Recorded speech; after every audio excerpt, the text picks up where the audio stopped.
সকলকে অনেক অনেক শুভেচ্ছা ও অভিনন্দন। বড়দের প্রণাম এবং ছোটদের আন্তরিক ভালোবাসা। আজ 14ই নভেম্বর। আজ স্যার বেন্টিং ফ্রেডরিকের জন্মদিন। আজ স্যারের জন্মদিনের জন্য ওয়ার্ল্ড হেলথ অর্গানাইজেশন আজকের দিনটি ওয়ার্ল্ড ডায়াবেটিস ডে হিসাবে পালন করে।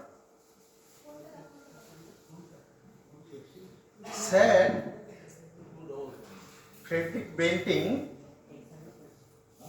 ইনসুলিনের আবিষ্কর্তার মধ্যে একজন, তাই তার সম্মানে আজকের এই দিনটি আমাদের পালন হচ্ছে ওয়ার্ল্ড ডায়াবেটিস ডে হিসাবে।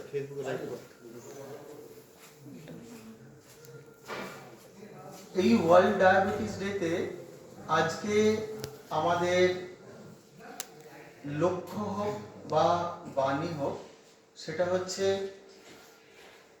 নো ডায়াবেটিস, অর্থাৎ আমরা ডায়াবেটিসকে জানি, and to say there is no diabetes, তবেই আমরা বলতে পারবো যে আমাদের কাছ থেকে ডায়াবেটিস নির্মূল সম্ভব।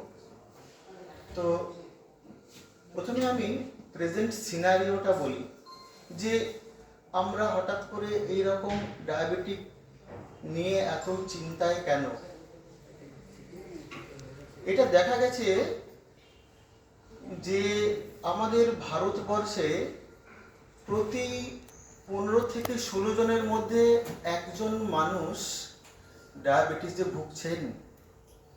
এবং তার থেকেও কষ্টের কথা হচ্ছে যে আমাদের পশ্চিমবঙ্গে প্রতি 10 থেকে 12 জনের মধ্যে একজন ডায়াবেটিসে ভুগছেন। এই যে 10 থেকে 12 জন, এর মধ্যে বাচ্চা থেকে বুড়ো অবধি সব গ্রুপের মানুষের কথাই বলা হচ্ছে। তার মানে এমন একটা এপিডেমিক হিসাবে ডায়াবেটিস আমাদের ভারতের মধ্যে চলে এসছে। এই রোগটি ছোঁয়াচে নয়, এটাতেই শুধু আমাদের সব থেকে বেশি আনন্দের। এই ডায়াবেটিস নিয়ে আলোচনা আজ আমরা করব। সচেতনতার জন্যে একটু আমরা সবাই সচেতন হব, ডায়াবেটিস রোগটাকে একটু জানবো, ডায়াবেটিস কি, কেন হয়, কি করে বুঝবো, এটার জন্যে আমাদের কি কি সমস্যা হতে পারে, কি কি কারণ আছে যার জন্য ডায়াবেটিসটা আমাদের বাড়ে, আর আমরা কি কি পালন করতে পারি বা কি কি লাইফস্টাইলকে মডিফাই করতে পারি যার জন্যে আমাদের এই ডায়াবেটিসটা অনেকটা নিয়ন্ত্রণে আসা যায়। প্রথমেই বলি, ডায়াবেটিস হচ্ছে এমন একটা রোগ যেটি শুধুমাত্র প্রতিরোধ করা যায়, এটি কিন্তু সারে না। এটা হচ্ছে preventable disease, not the curable disease. অনেকের প্রশ্নই থাকে, ডাক্তারবাবু এটা সেরে যাবে তো? না, এটা তো সারে না, কিন্তু এটা প্রতিরোধ করা যায় এবং আমরা দীর্ঘদিন ভালো থাকতে পারি। সুগার কি বা ডায়াবেটিস কি, যেটাকে আমরা বাংলায় মধুমেহ বলি, সেটা কি? এই ডায়াবেটিস হচ্ছে এমন একটি শরীরের অস্বাভাবিক অবস্থা যেখানে আমাদের ইনসুলিনের অভাবে রক্তে সুগারের পরিমাণ স্বাভাবিকের থেকে বেশি হয় এবং তার জন্যে আমাদের শরীরে বিভিন্ন রকম রোগের উপসর্গ হয়। সেই অস্বাভাবিক অবস্থাকে আমরা ডায়াবেটিস বলি। ইনসুলিনের কাজ কি? ইনসুলিন হচ্ছে এমন একটা হরমোন যেটি আমাদের লিভারের ঠিক নিচে অগ্নাশয় বা প্যানক্রিয়াস বলে একটা অঙ্গ আছে, অর্গান আছে, সেখানে বিটা বলে একটা সেল আছে, আলফা সেল, বিটা সেল, সেই বিটা সেল থেকে তৈরি হয়। এর কাজ হচ্ছে আমাদের রক্তের মধ্যে যে গ্লুকোজ থাকে, সেই গ্লুকোজগুলিকে প্রত্যেকটি কোষের মধ্যে, সেলের মধ্যে প্রবেশ করানো। অর্থাৎ আমরা যা খাবার খাই, ডাল খাই, ভাত খাই, মাছ খাই, মাংস খাই, মিষ্টি খাই, যাই খাই, এই খাবারগুলো আমাদের পৌষ্টিক তন্ত্রের মাধ্যমে সব খাবার আমাদের রক্তে যায়। প্রথমে এই রক্তে গেলে সেই রক্তের খাবার আমাদের প্রতিটি কোষে কোষে বিশেষ বিশেষ হরমোন দিয়ে শোষণ হয়। এরপরে যদি আমাদের কার্বোহাইড্রেট সমৃদ্ধ খাবার আমরা খাই, তাহলে যে গ্লুকোজটা আমাদের খাদ্যনালীর মধ্য দিয়ে এই যে রক্তে পৌঁছালো, আমাদের ইনসুলিন ওই সুগার বা ওই কার্বোহাইড্রেট জাতীয় খাবারটিকে প্রত্যেকটি কোষের মধ্যে ঢোকাতে সাহায্য করে। সুগার মানে ব্লাড সুগার, অর্থাৎ রক্তের মধ্যে যে সুগার থাকে সেটি সুগার, যেটাকে আমরা ব্লাড সুগার বলি। এরপরে আমরা জানব যে কি কি হয়, সুগারে কি কি হয়, কেন এগুলো বাড়ে। প্রথমে সুগারের কারণ জানি, তারপরে কি কি হয় এটা নিয়ে আমরা একটা দীর্ঘ আলোচনা করব। কেন হয়? দেখা গেছে যে আমাদের বেশিরভাগ ক্ষেত্রেই এই সুগারটা হচ্ছে হেরিডিটারি, অর্থাৎ মায়ের বা বাবার বংশের কারো থাকলে বা মায়ের বা বাবার কারো থাকলে তার অপত্যের মধ্যে কিন্তু এই গুণটি বেশিরভাগ ক্ষেত্রেই প্রকাশ পায়। অর্থাৎ যে সমস্ত মানুষ আজকে ডায়াবেটিসে ভুগছেন, যদি দেখা যায় এর 50 থেকে 60% মানুষেরই কিন্তু হিস্ট্রি হচ্ছে যে তাদের ফ্যামিলি হিস্ট্রি পজিটিভ। এগুলো ছাড়া আর কি কি কারণ হতে পারে? এইগুলো ছাড়া যে কারণ আছে সেগুলো হচ্ছে লাইফস্টাইল। কি লাইফস্টাইল? 1 নম্বর হচ্ছে খাওয়া দাওয়া। কি খাওয়া দাওয়া? যদি আমরা অতিরিক্ত কার্বোহাইড্রেট সমৃদ্ধ খাবার খাই, অর্থাৎ বেশি ভাত, বেশি রুটি, বেশি মিষ্টি এই জাতীয় খাবার খাই, আর হচ্ছে বেশি ফ্যাট জাতীয় খাবার, যদি আমরা অতিরিক্ত তেল, ঘি বা চর্বি জাতীয় জিনিস খাই, আর কি যদি কোনো অ্যাডিকশন থাকে, এই অ্যাডিকশনের মধ্যে অ্যালকোহল, এই অ্যাডিকশনের মধ্যে স্মোকিং, আর কি আছে? আর আছে সিডেন্টারি লাইফস্টাইল, অর্থাৎ আমরা খাবো দাবো কিন্তু আমরা বেশি হাঁটবো না, আমরা কোনো এক্সারসাইজ করব না, আমরা একটু বেশি ঘুমাতে পছন্দ করব, বেশিরভাগটাই বেশিক্ষণই আমরা শুয়ে থাকতে পছন্দ করব, এই সমস্ত লাইফস্টাইল। আর কি আছে? আর আছে ওবেসিটি, অর্থাৎ স্থূলতা। আমাদের যদি অতিরিক্ত পরিমাণে ওজন বাড়ে, সেটা কিন্তু সুগারের একটা প্রধান কারণ। এগুলো ছাড়া রয়েছে অ্যাংজাইটি, যেটা এখনকার দিনের মানুষের মোস্ট কমন কজ। বেশিরভাগ মানুষই এখন প্রচন্ডভাবে দুশ্চিন্তা অর্থাৎ অ্যাংজাইটিতে ভোগে, যেটা কিন্তু সুগারের একটা প্রধান কারণ। এরপরে আসি যে এই যে সুগার তাহলে কিভাবে ক্ষতিটা করে। এই যে সুগার আছে রক্তের মধ্যে, এই যে রক্তবাহের মধ্যে যে সুগার, এই সুগার ধীরে ধীরে কিছুদিনের মধ্যেই কোলেস্টেরল, ট্রাইগ্লিসারাইড, এলডিএল এরকম যে ব্যাড কোলেস্টেরল আছে সেই ব্যাড কোলেস্টেরলে পরিণত হয়। এই যে ব্যাড কোলেস্টেরল তৈরি হলো, এই ব্যাড কোলেস্টেরলগুলো কিন্তু যে রক্তবাহগুলো আছে যার মধ্যে রক্ত প্রবাহিত হয়, সেই রক্তবাহের মধ্যে জমতে থাকে এবং রক্ত প্রবাহে বাধা প্রদান করে।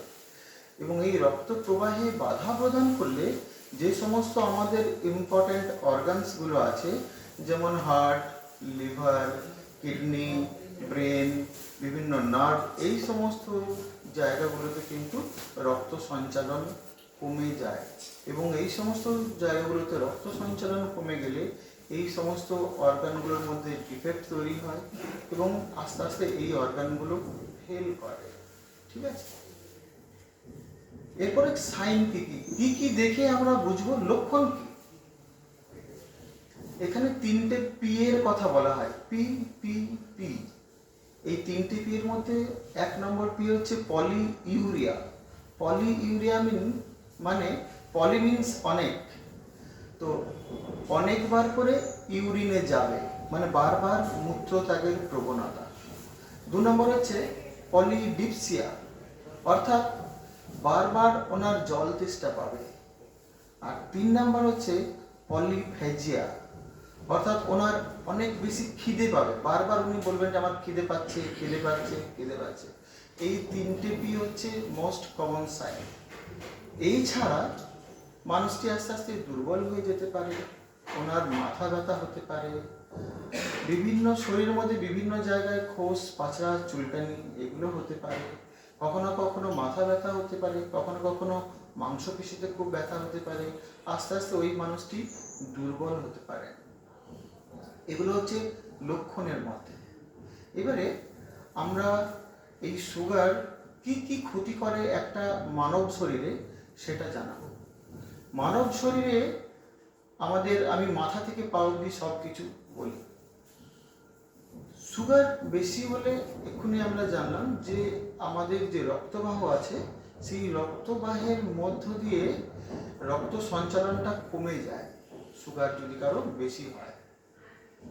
তো প্রথমে আসি ব্রেনের কথা। তো ব্রেনে রক্ত সঞ্চালন কমে গেলে আমাদের অনেকগুলো প্রবলেম হয়। 1 নম্বর হচ্ছে মাথা ব্যথা করে, মাথা টলবল করতে পারে, একটা অস্থিরতা তৈরি হতে পারে, কারো জিভ শুকোতে পারে, কারো চলতে গেলে মনে হয় আমি পড়ে যাব, আবার কারো কারো ব্রেন স্ট্রোক হতে পারে, যেটাকে আমাদের কথাতে সেরিব্রাল স্ট্রোক বলি। এরপরে আসি চোখের কথায়। যদি দীর্ঘদিন সুগার থাকে এবং সেই সুগার যদি কন্ট্রোল না থাকে তাহলে চোখের রেটিনায় অনেকগুলো রোগ তৈরি হয় এবং আস্তে আস্তে সেই মানুষটি অন্ধ হয়ে যেতে পারে। এরপরে আসি কানে। কানে আমাদের ডেফনেস তৈরি হয়, কানের যে নার্ভ, অডিটরি নার্ভ এবং কানের যে হাড় আছে সেই হাড়গুলো আস্তে আস্তে শুকিয়ে যায় এবং ওই মানুষটি আস্তে আস্তে কম শুনতে পায়, বধির হয়ে যেতে পারে। এরপরে আসি নাকে। সুগার বেশি থাকলে আমাদের স্কিনের মধ্যে একটা ড্রাইনেস তৈরি হয়, অর্থাৎ শুষ্কতা তৈরি হয়, তখন হঠাৎ করেই নাক থেকে ব্লিডিং হতে পারে। এরপরে আসি গলায়।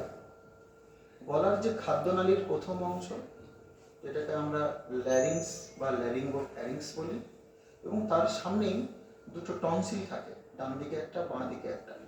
সুগার আনকন্ট্রোল থাকলে আমাদের এই ফ্যারিংস বা ল্যারিংস এবং এই টনসিলগুলো সবসময়ই ইনফেক্টেড হয় এবং বারবার রিকারেন্ট ফ্যারিঞ্জাইটিস বা টনসিলাইটিস হতে পারে এবং ওই মানুষটি বারবার সর্দি, কাশি, জ্বর নিয়ে আমাদের কাছে আসতে পারে।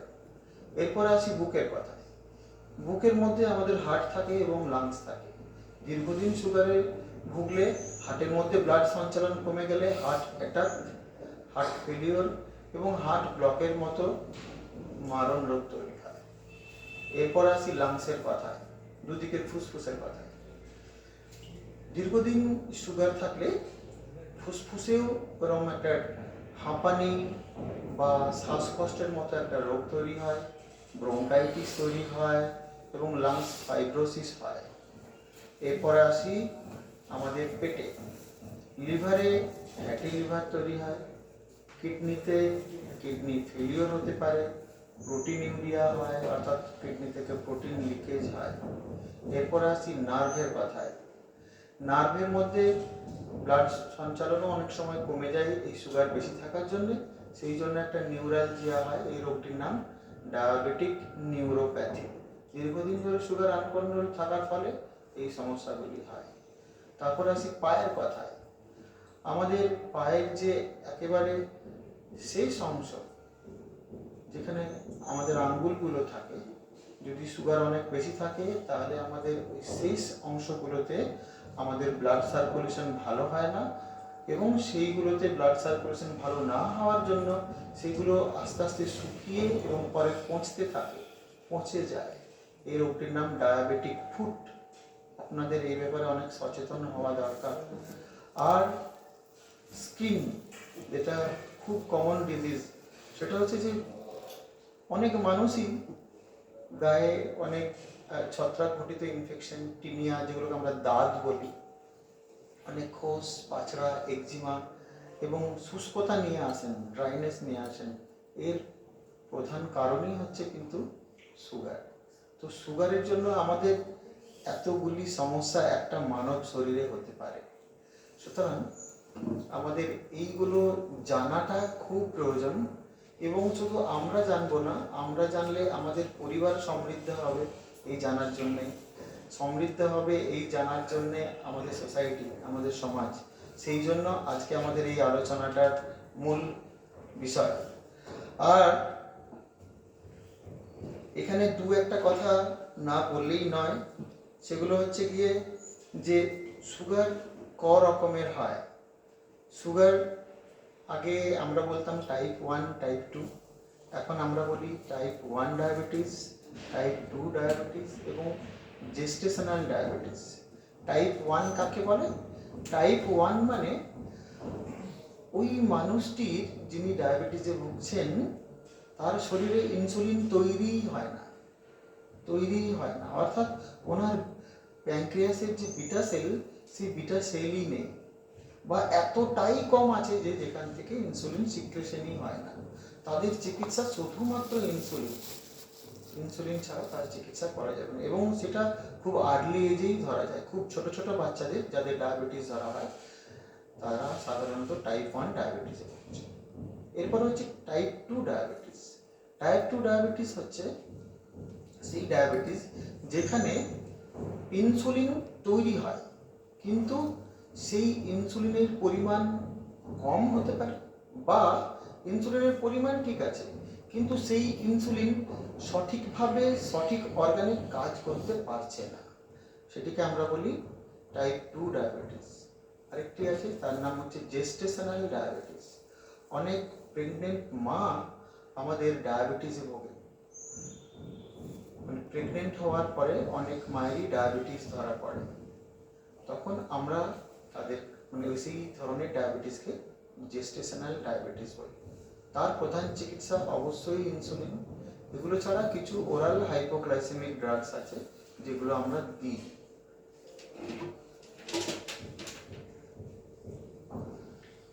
আমরা তাহলে কি করে কন্ট্রোল করব? তো যেগুলো আমাদের হেরিডিটারি, সেগুলো তো আমাদের হওয়ার সম্ভাবনা প্রবল, আমাদের ডায়াবেটিস হবেই। তবে ডায়াবেটিস হলে আমাদের ভয় পাওয়ার কিছু নেই।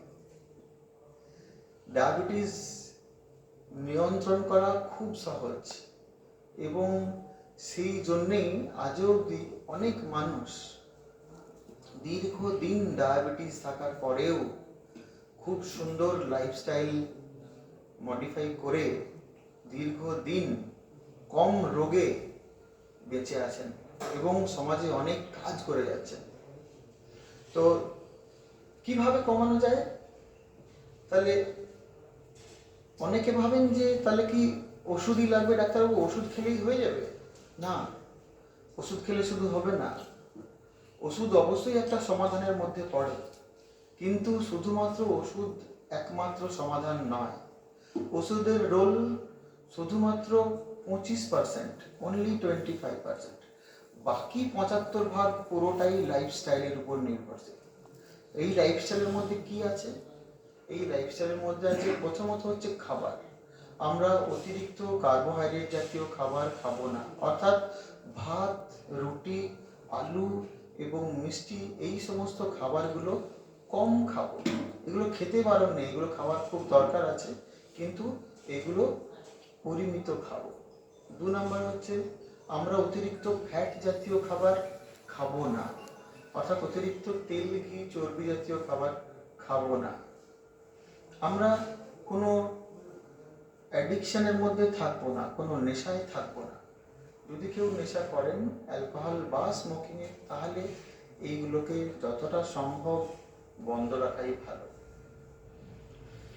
আমরা প্রত্যেক দিন অন্তত 30 মিনিট করে হাঁটবো, অন্তত 30 মিনিট করে হাঁটবো প্রত্যেক দিন।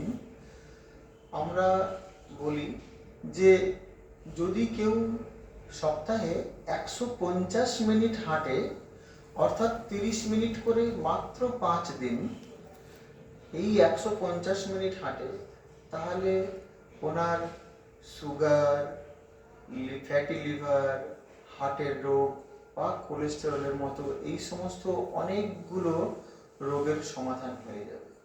তো মাত্র 30 মিনিট প্রত্যেক দিন এবং সপ্তাহে মাত্র 150 মিনিট হাঁটাটা আমাদের জন্য খুব খুব খুব জরুরি।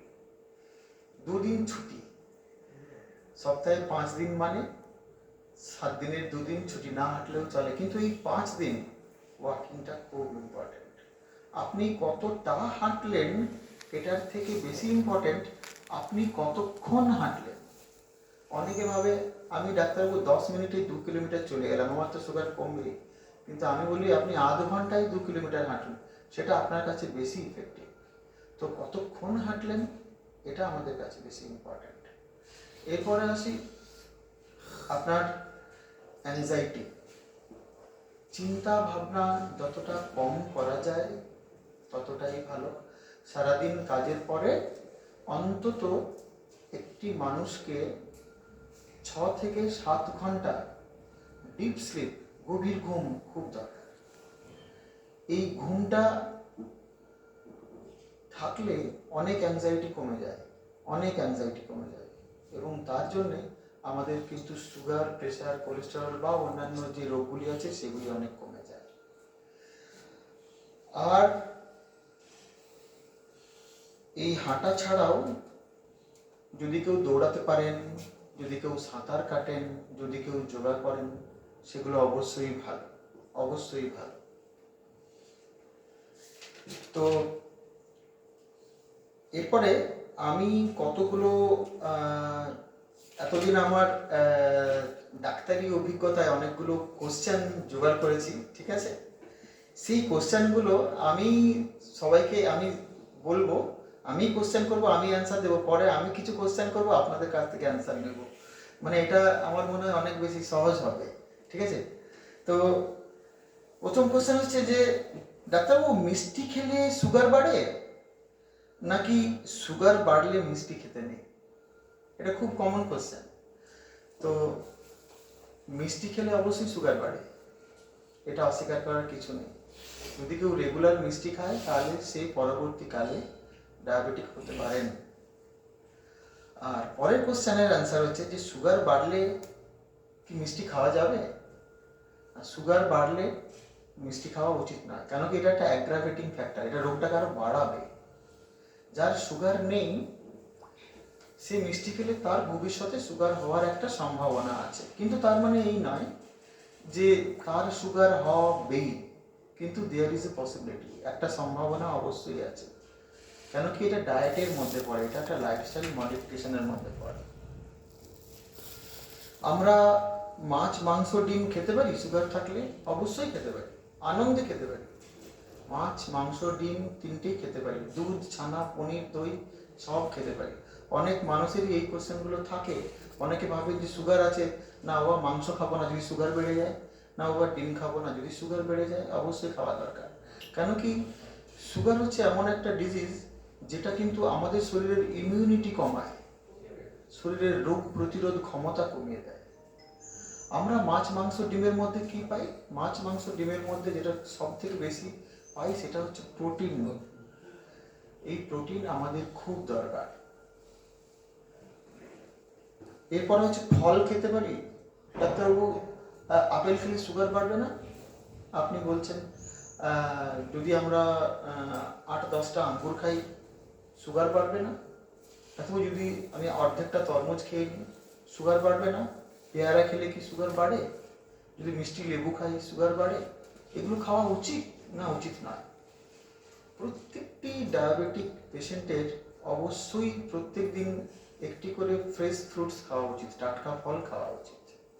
অবশ্যই এর জন্য সামান্য পরিমাণ গ্লুকোজ আমাদের শরীরে বাড়ে ঠিকই, কিন্তু এই সুগার এতটা বেশি বাড়ে না যেটা আপনার শরীরের জন্য কোনো ক্ষতিকারক।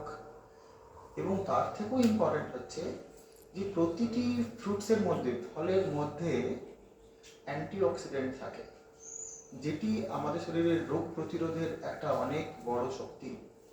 এবং অনেক ভিটামিনস থাকে, অনেক মিনারেলস থাকে যেগুলো লাগবে। কেন কি ডায়াবেটিস হচ্ছে এমন একটা রোগ যার জন্য আমাদের ইমিউনিটি কম। সুতরাং ইমিউনিটি বাড়াবার পথ হচ্ছে একটা ফল। সুতরাং ফল খাওয়া অবশ্যই জরুরি। ডাক্তারবাবু, ডিমের কুসুম খেতে পারি? ডিমের কুসুম নিয়ে আমাদের অনেক কোয়ারিজ আছে। আগে আমরা বলতাম ডিমের কুসুম খেলে, আজ থেকে 10 বছর আগেও বলতাম যে ডিমের কুসুম খেলে কিন্তু অনেক কোলেস্টেরল বেড়ে যায়। ডিমের কুসুম খাওয়াটা ঠিক নয়, ফ্যাটি লিভার হতে পারে, হার্টের দোষ হতে পারে। কুসুমটা খাবে না, অমলেট খাওয়া যাবে না, ডিম সিদ্ধ করো, কুসুম ফেলে দাও, সাদা অংশটা খাও। আমরা এখন বলি যে ডিম খেলে কুসুম সমেত খাওয়া উচিত। কেন কি ওই কুসুমের মধ্যে কিছু ব্যাড কোলেস্টেরল থাকে ঠিকই, সামান্য পরিমাণ কোলেস্টেরল থাকে ঠিকই, কিন্তু ওর মধ্যে হাই ডেনসিটি লাইপোপ্রোটিন, যেটা গুড কোলেস্টেরল, সেটা বেশি থাকে। সুতরাং ডিমের কুসুম খাওয়া শ্রেয়, অবশ্যই খাবেন, কুসুম ফেলার কিচ্ছু নেই। ডাক্তারবাবু, খাসির মাংস, আমরা যারা বাঙালি, আমরা রবিবার আসার 2 দিন আগে থেকে ঠিক করি যে রবিবার খাসির মাংস খাবো, বা বড় মাছ খাবো, বা কোথায় খাসি কাটবে, বা কোথায় মাছ ধরবে, এগুলো নিয়ে। আমরা বাঙালিরা একটু খাদ্যরসিক লোক। তো যাই হোক, খাসির মাংস খেতে আপত্তি অবশ্যই নেই, কিন্তু এটা মাসে 1 দিন খাওয়াই ভালো, সপ্তাহে না খেলেই ভালো। কেন কি এগুলোকে আমরা রেড মিট বলি, কেন কি এর মধ্যে অনেক পরিমাণে ফ্যাট ঢুকে আছে খাসির মাংসের মধ্যে। সুতরাং খেতে অবশ্যই বারণ নেই, এর মধ্যেও প্রোটিন আছে, তবে এটা মাসে 1 দিন খাওয়াটাই ভালো। এটা সপ্তাহে প্রত্যেক 1 দিন না খাওয়াই ভালো। কেন কি এখন আমাদের সোসাইটিতে আমাদের সোসাইটি এমন হয়ে গেছে যে এখন এত ভোজ বাড়ি হয়ে গেছে, এত অনুষ্ঠান বাড়ি হয়ে গেছে যে কম বেশি 1 মাসে 3-4টে তো ভোজ প্রায় সবারই থাকে, বরং বেশি থাকে তো কম না। তো সেই সমস্ত বাড়িতে কিন্তু এই খাবারগুলোই অনেক বেশি থাকে, না খেলেও মুশকিল, আবার খেলেও মুশকিল। সুতরাং আমি বলবো এগুলো থেকে এগুলো একটু সাবধানে মেনটেন করাটাই বেশি ভালো। স্যার, যদি আমরা একটু খালি পেটে থাকি তাহলে কি সুগার একটু তাড়াতাড়ি কমতে পারে? খালি পেটে যে কোনো সুগারের পেশেন্ট যারা ওষুধ খান বা ইনসুলিন নেন, প্লিজ কোনো দিনও খালি পেটে থাকবেন না। খালি পেটে থাকা যাবে না। কেন কি সুগার একটু বেশি হলে আপনার হার্ট, লিভার, কিডনি, ব্রেন এগুলো খারাপ হতেও অন্তত 5 থেকে 7 বছর সময় লাগে। কিন্তু যদি হাইপোগ্লাইসিমিয়া হয়, অর্থাৎ সুগার যদি একেবারে কমে যায়, তাহলে কিন্তু মানুষের সাডেন ডেথ হতে পারে, হঠাৎ করে ব্রেন স্ট্রোক হয়ে মানুষ মারা যেতে পারে। তো খালি পেটে থাকা একদম চলবে না কোনো সুগারের পেশেন্টের। ডাক্তারবাবু, কতক্ষণ হাঁটা উচিত, কতক্ষণ ব্যায়াম করা উচিত, কতক্ষণ যোগা করা উচিত? যদি আমি সাঁতার কাটি, কতক্ষণ সাঁতার কাটা উচিত?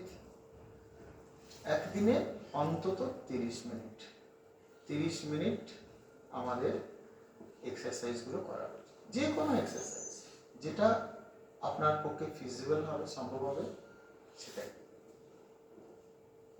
স্যার, সুগার থাকলে কি ব্লাড প্রেশার বাড়তে পারে? অবশ্যই বাড়তে পারে।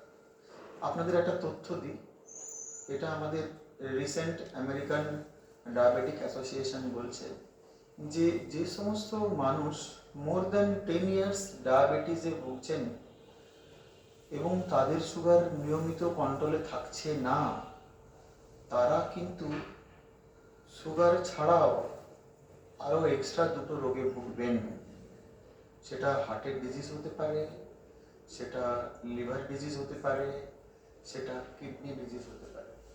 সুতরাং বারবার করে বলা যে সুগারের সাথে সাথে এর কন্ট্রোল যাদেরই সুগার আছে প্রত্যেকে যাদের সুগার কন্ট্রোল থাকে সেই ব্যাপারে কিন্তু একটু সতর্কই থাকবে। কেন কি যে আমেরিকান ডায়াবেটিক অ্যাসোসিয়েশন যে কথাটা বলেছে এটা কিন্তু অনেক ট্রায়াল করে কথাটা বলেছেন। সুতরাং এটা কিন্তু আমাদের কাছে খুব ইম্পর্ট্যান্ট ওয়ার্ড।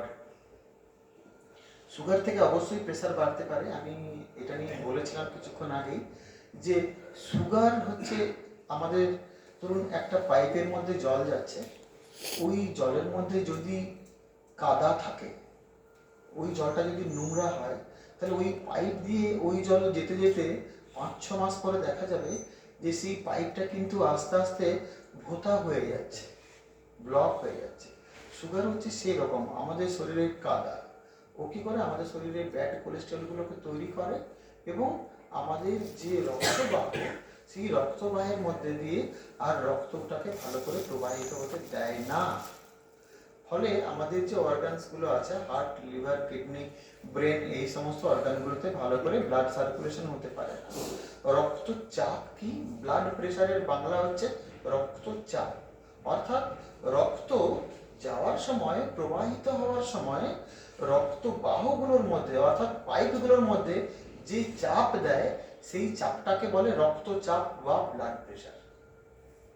তো যদি কোলেস্টেরল বেড়ে যায় তাহলে তো রক্ত যতটা যাওয়ার দরকার ছিল ততটা যেতে পারছে না, কিন্তু হার্ট তো চাপ দিয়ে যাচ্ছে তাড়াতাড়ি রক্ত যাও, তখন এই চাপগুলো বাড়ে, অর্থাৎ সুগারের সঙ্গে সঙ্গে ব্লাড প্রেশার বাড়ে। সুতরাং সুগার কন্ট্রোল করা খুব ইম্পর্টেন্ট। অ্যালকোহল বা স্মোকিং করলে সুগার কেন বাড়ে? অ্যালকোহল বা স্মোকিং করলে আমাদের যে প্যানক্রিয়াস বলে গ্রন্থি, যেখান থেকে আমাদের ইনসুলিন বেরোয়, সেই ইনসুলিন সিক্রেশন বাধাপ্রাপ্ত হয়, ভালো করে ইনসুলিন সিক্রেশন হতে পারে না। তাহলে ইনসুলিন যদি না বেরোতে পারে তাহলে রক্তের মধ্যে সুগার বাড়বে। এটা হচ্ছে কারণ। এটার জন্য একটা ইনসুলিন রেজিস্ট্যান্স বলে একটা বিশেষ রোগ তৈরি হয়, ইনসুলিন রেজিস্ট্যান্স।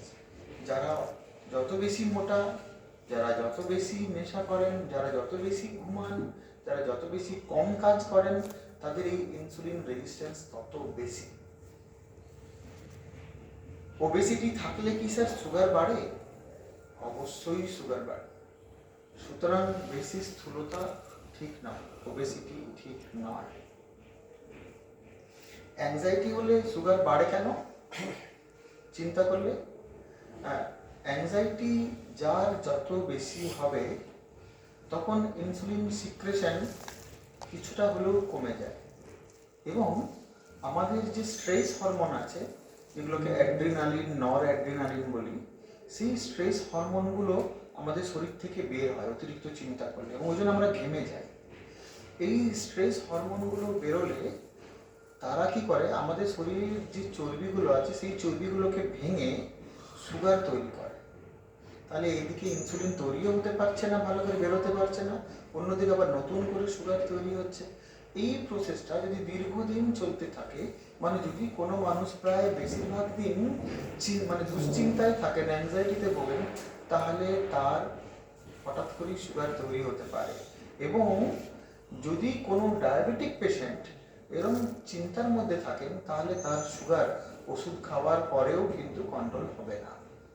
সুতরাং আমাদেরকে চিন্তামুক্ত যতটা থাকা সম্ভব ততটাই ভালো। স্যার সুগার ধরা পড়লে কি ওষুধ খেতেই হবে?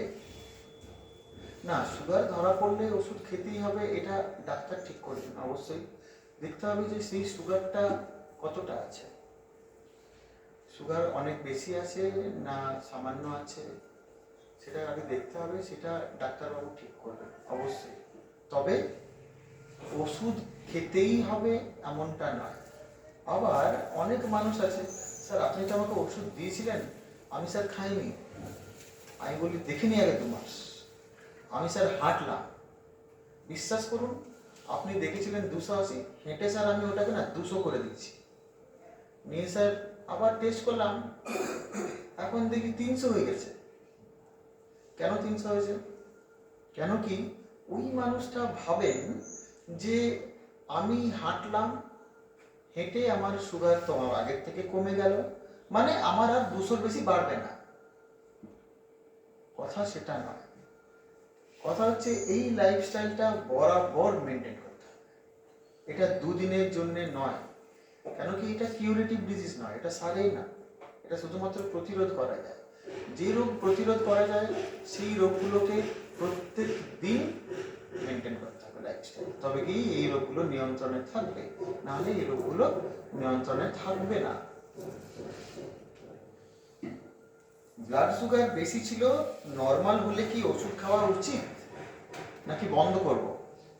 আগে সুগার 200 ছিল, ডাক্তারবাবু ওষুধ দিয়েছেন, এখন সুগার 120 হয়ে গেছে ভর্তি পেটে। ডাক্তারবাবু এখন তো আমার সুগার একদম নর্মাল, আমি কেন ওষুধ খাবো?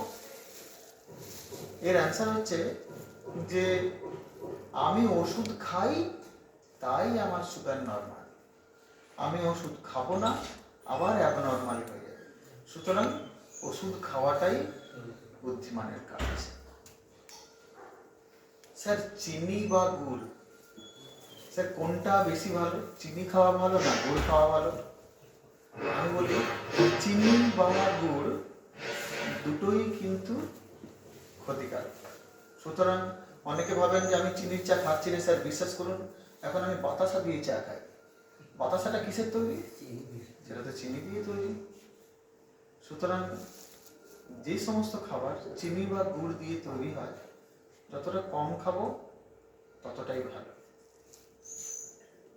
স্যার ভাত বা রুটি কোনটা ভালো? আমি স্যার আগে ভাত খেতাম, দেখতাম সুগার বেড়ে গেছে, এখন স্যার সকালে 3টে খাই, দুপুরে 3টে খাই, রাতে স্যার 3টে খাই। স্যার সুগার তো একই আছে, স্যার সুগার তো কমছে না। এবারে বলি এক বাটি ভাত খেলে যতটা সুগার বাড়ে 3টে রুটি খেলে ততটাই সুগার বাড়ে। সুতরাং এই ব্যাপারটা নিয়ে একটু ভাবাই ভালো। এবারে কার কেমন বডি ওয়েট তার উপর নির্ভর করে এই ক্যালোরি অনুযায়ী সুগারের জন্য কে কতটা খাবো সেটা ঠিক করা উচিত। কিন্তু আমরা যারা গ্রামগঞ্জে থাকি তাদের পক্ষে অতটা মেপে 50 গ্রাম চালের ভাত কেউ বানাবে না, সম্ভব নয়। সুতরাং আমি বলবো কি যে সারাদিনে একবেলা ভাত খাওয়াই ভালো, দুপুরবেলায় 1 বাটি ভাত, সকালবেলায় ব্রেকফাস্টে 2 কি 3টে রুটি, সাথে 1 বাটি ফল থাকবে, ছানা থাকতে পারে বা একটা ডিম সিদ্ধ থাকতে পারে, ডাল থাকতে পারে বা কোনো ভালো সবজি থাকবে। দুপুরবেলায় মাছ হোক বা ব্রিটিশ মাংস হোক, মুরগির মাংস অবশ্যই, ঠিক আছে, সাথে অবশ্যই 2-3 রকমের সবজি থাকবে, যদি ফ্রুট থাকে খুব ভালো। বিকেলে স্ন্যাক্সের সময় একটা ফ্রুটস খাওয়া ভালো বা অল্প মুড়ি খাওয়া ভালো, এবং রাত্রিবেলায় 3টে রুটি, সাথে ছানা খেতে পারেন, সাথে মাছ বা ডিম বা মাংস যেটা থাকবে সেটা খেতে পারেন, আর সবজি খেতে পারেন। এটা হচ্ছে বেস্ট ডায়েট। অবশ্যই পেট ভরে খাবেন, কিন্তু এই পেট ভরাটা ভাত বা রুটি দিয়ে হবে না, এই পেটটা ভরবে আমাদের সবজি দিয়ে। বারবার করে বলছি এবার, এটাই লাইফস্টাইল মডিফিকেশন। মানে আমরা যত ভাত, মানে আজ আমার মাংস হয়েছে বলে আজকে, আগে আমাকে ডাক্তারও বলেছিল 1 বাটি, আজ রবিবার, আজকে মাংসের ঝোলটা ভালো হয়েছে বলে আরেকটু ভাত খেয়েই নি, সেটা করা যাবে না, সবজিটাই বেশি থাকতে হবে, এটাকে মেনটেন করা ভালো। মাটির নিচের সবজি স্যার খেলে কি সুগার বাড়ে? খুব কমন কোশ্চেন। মাটির নিচে বা মাটির ওপরে কোনো ফল ফ্রুট থাকলে সেগুলোর জন্য সুগার আলাদা করে বাড়ে না বা আলাদা করে কমে না। আমি বলি মাটির নিচে সবজি আমরা আনন্দে খেতে পারি, আনন্দে খেতে পারি, তবে আলুর গ্লাইসেমিক ইন্ডেক্স অনেক বেশি। গ্লাইসেমিক ইন্ডেক্স মানে এটা হচ্ছে একটা বেসিক্যালি একটা র্যাঙ্কিং সিস্টেম। সেটা হচ্ছে যে খাবার খেলে আমাদের রক্তে তাড়াতাড়ি সুগার তৈরি হয়ে যায়, মানে সুগারে পরিণত হয়, তার গ্লাইসেমিক ইন্ডেক্স তত বেশি। যেমন চিনি খেলে আমাদের শরীরে খুব তাড়াতাড়ি ব্লাডের মধ্যে সুগার তৈরি হয়, সুতরাং চিনির গ্লাইসেমিক ইন্ডেক্স বেশি। অথচ আমি যদি শশা খাই তাহলে ও কিন্তু তাড়াতাড়ি আমার শরীরে সুগার তৈরি করতে পারবে না, মানে ওর গ্লাইসেমিক ইন্ডেক্স কম। তো আমাদের আলুর তো গ্লাইসেমিক ইন্ডেক্স বেশি হাই, সেই জন্য এইটা কম খেলেই ভালো। গাজর খেতে পারি, বিট খেতে পারি, খেতে পারেন, ডেলি খেতে পারেন, আনন্দে খেতে পারেন। ওলকপি খেতে পারি, আনন্দে খেতে পারেন। পেঁয়াজ খেতে পারি, রসুন খেতে পারি, তার জন্য সুগার বাড়বে না। আবার যেগুলো মাটির উপরে হয়, এটাকেও আম পাকা খেতে পারি, কলা পাকা খেতে পারি। আম, কলা এগুলো যতটা কম খাওয়া যায় ততটাই ভালো, খেতে বারণ নেই, অবশ্যই খাওয়া যাবে, যত কম খাওয়া যায় ততটাই ভালো। কলা সপ্তাহে একদিন খেলেই ভালো, যারা আমরা ডায়াবেটিক পেশেন্ট। আর আম, ছোট আম হলে একটা করে খাওয়া যেতে পারে, কিন্তু বড় আম হলে এক ফাড়া আম খাওয়া যেতে পারে, কেন কি আমের মধ্যে অনেক আরো ভালো গুণ আছে, vitamin A, vitamin B, vitamin C সমৃদ্ধ, সুতরাং ওগুলো খাওয়া যেতে পারে। এরপরে আপনাদের হাইপোগ্লাইসিমিয়া নিয়ে কিছু আলোচনা করি। আমরা তো এতক্ষণ সুগার বেশি হলে কি হয়, কি খাবো কি খাবো না, যেটা আমার মনে কোশ্চেন ছিল, আমার পেশেন্টদের কাছ থেকে শুনে শুনে সেটা নিয়ে আলোচনা করলাম। এরপর হাইপোগ্লাইসিমিয়া, যেটা খুব খুব খুব ইম্পর্টেন্ট। হাইপারগ্লাইসিমিয়া মানে সুগার বেশি হওয়া, রক্তে সুগার বেশি থাকা। তার থেকেও বেশি খারাপ হচ্ছে হাইপোগ্লাইসিমিয়া, অর্থাৎ রক্তে যদি সুগারের পরিমাণ কমে যায়। রক্তে যদি সুগারের পরিমাণ 70 মিলিগ্রাম পার্সেন্টের থেকে কমে যায়, মানে ব্লাড সুগার যদি 70-এর থেকে কমতে থাকে, তখন সেই অস্বাভাবিক অবস্থাকে আমরা বলি হাইপোগ্লাইসিমিয়া। যদি রক্তে সুগার কমে যায়, সেটা বেশি ক্ষতিকারক, সেটা সব থেকে বেশি ক্ষতিকারক। কারণ কি, সেটা যে কোনো সময় মানুষের জীবন নিয়ে, মানে জীবনে একটা ক্ষতি করে দিতে পারে, সাডেন ডেথ হতে পারে। তো কি হয়, হাইপোগ্লাইসিমিয়া হলে আমাদের রক্তে যেই সুগার কমে যায়, আমাদের ব্রেনে অমনি সুগার যায় কমে। ব্রেনে যেই সুগার কমে যায়, অমনি ব্রেনের যে নার্ভ সেলগুলো আছে, সব সেলগুলো খুব তাড়াতাড়ি মরে যেতে থাকে। তত তাড়াতাড়ি ওগুলো ডিস্ট্রাক্ট হতে থাকে, তত তাড়াতাড়ি মানুষ আস্তে আস্তে ঝিমিয়ে ঝিমিয়ে আস্তে আস্তে অজ্ঞান, সেখান থেকে কোমা অবস্থায় চলে যায়, পরে ব্রেন স্ট্রোক হয়ে যায় এবং সেই মানুষটি মারা যায়। সুতরাং হাইপোগ্লাইসিমিয়া সব থেকে ক্ষতিকারক। এবং আপনাদের জন্য যেটা সব থেকে ইম্পর্ট্যান্ট মেসেজ, সেটা হচ্ছে যে প্রত্যেকটি সুগারের পেশেন্ট যারা আছেন, তারা সেই দিনগুলোতেই সুগারের ওষুধ খাবেন যেই দিনগুলোতে আপনারা খাবার খাবেন। এরকম অনেক পেশেন্ট দেখেছি যে ডাক্তারবাবু তো লিখেছে সকালে একটা ওষুধ খেতে, রাতে একটা ওষুধ খেতে। ডাক্তারবাবু আজ তো আমার লক্ষ্মী পুজো করতে আমার দুপুর 2টো বেজে যাবে, ওই জন্য ও ভোরেই ঘুম থেকে উঠেই সূর্য ওঠার আগে সুগারের ওষুধ খেয়ে নিয়েছেন। উনি তো খাবার খাননি, হাইপোগ্লাইসেমিয়া, উনি কামছেন, আস্তে আস্তে অজ্ঞান হয়ে গেছে। ডাক্তারবাবু মায়ের তো জ্ঞান নেই, আপনার ওষুধ তো খেয়েছে। তো আমরা সেই বিশেষ দিনগুলোতে ওষুধ খাবো যেই দিনগুলোতে আমরা খাবার খাবো। যেই সমস্ত দিনগুলোতে দেখা যাবে আমার জ্বর আছে, আমি একদম খেতে পারিনি, আজ ডাক্তারবাবু আমার অনেকবার পাতলা পায়খানা হয়েছে, আজ আমার ভালো করে রুচিই নেই, সেই বিশেষ দিনগুলোতে সুগারের ওষুধ না খাওয়া ভালো। 2 দিন সুগার বেড়ে গেলে ক্ষতি হবে না, কিন্তু কয়েক ঘন্টা, মানে মিনিট সুগার যদি কম থাকে, তাহলে মারাত্মক ক্ষতি হতে পারে, জীবনহানির একটা আশঙ্কা থাকতে পারে। তো এটা আজ আমাদের সুগারের নিয়ে ছোট